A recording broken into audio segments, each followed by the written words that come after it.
करके जनता का ध्यान हटाने के लिए, क्योंकि नौकरी दे नहीं सकते, महंगाई रोक नहीं सकते।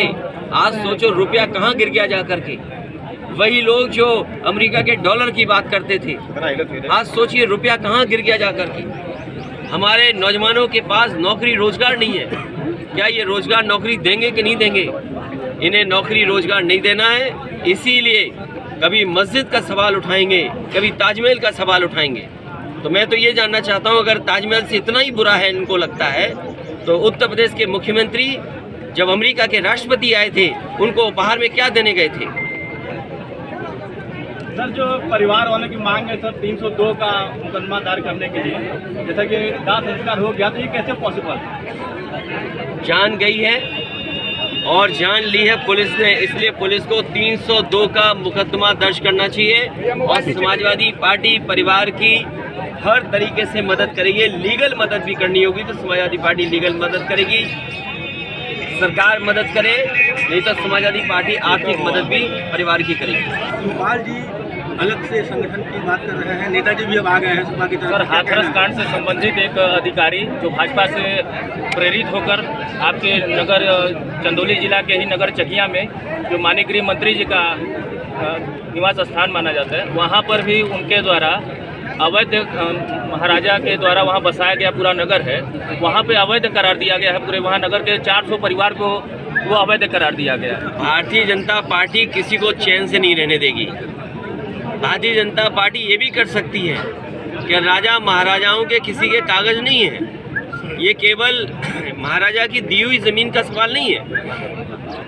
देश के कुछ महाराजाओं पे तो ज़मीन के कागज हो सकते हैं, लेकिन उत्तर प्रदेश में जितने राजा महाराजा हैं, इनके पास भी महलों के कागज नहीं हैं। जितने ये राजा महाराजा हैं, इनके पास भी अपने महलों के कागज नहीं हैं।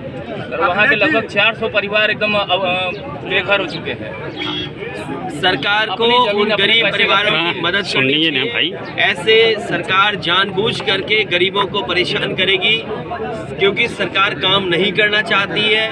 धर्म के आधार पे, जात के आधार पे या इसी तरह के फैसले लेगी कि जहाँ पर किसी को बेदखल कर दिया जाए। सर, इनके लिए कुछ आप करना चाहेंगे? हम उन गरीब परिवारों के साथ हैं। समाजवादी सरकार बनेगी तो न्याय दिया जाएगा उनको। सर, यहाँ तक न्याय इस पे लड़ा जाएगा। अखिलेश जी जाएंगे वहाँ, जो जेल में समाजवादी कार्यकर्ता बंद किए गए थे, मैं उनसे मिलूंगा। जो लोग आंदोलन में थे, जिस तरीके से इलेक्शन कमीशन को ईवीएम को ले जाना चाहिए था, उन नियमों को, कानून का पालन नहीं किया, जिसके कारण वो उस तरीके का आंदोलन हुआ। मैं उन सभी समाजवादी कार्यकर्ताओं से अभी मिलने जा रहा हूँ। अभी अखिलेश जी, आपने कहा था कि बैंक चोरी के मामले में चंदौली में भी लाकर चोरी का मामला आया था। 39 लाकरधारी यहाँ भी मौजूद हैं। देखिए, पहले तो इस सरकार ने इंटरेस्ट कम किया, वो चोरी हो रही है लोगों के पैसे से। बैंकें लुट गई, खत्म हो गई। नोटबंदी के बहाने बैंकें मर्ज हो रही हैं और अब बैंक में भी सुरक्षित नहीं है। ये पहली घटना नहीं है। बीजेपी की सरकार जब जब बनती है, तब तब बैंक की डकैतियां होती हैं। उन्नाव में 2 पत्रकारों ने इच्छा मृत्यु की मांग की है। कटौती की खबर छापने पर जेल में मुकदमा दर्ज कराया। ये गाजीपुर में आपको याद होगा, जिन पत्रकार साथियों ने ईमानदारी से, सच्चाई से खबरें चलाई कि पेपर कहाँ आउट हुआ, उन्हें जेल जाना पड़ा। बलिया में जेल आजमगढ़ में थे वो। गाजीपुर के मैं बहादुर पत्रकारों को बधाई देता हूँ। हालांकि एक पत्रकार हमारे बीच नहीं, जायसवाल पड़ोस के जिले का, मिर्जापुर का, जो मदद कर सकते थे उनकी मदद मैंने पहले दिन से की। उन्होंने भी सच्चाई दिखाई थी।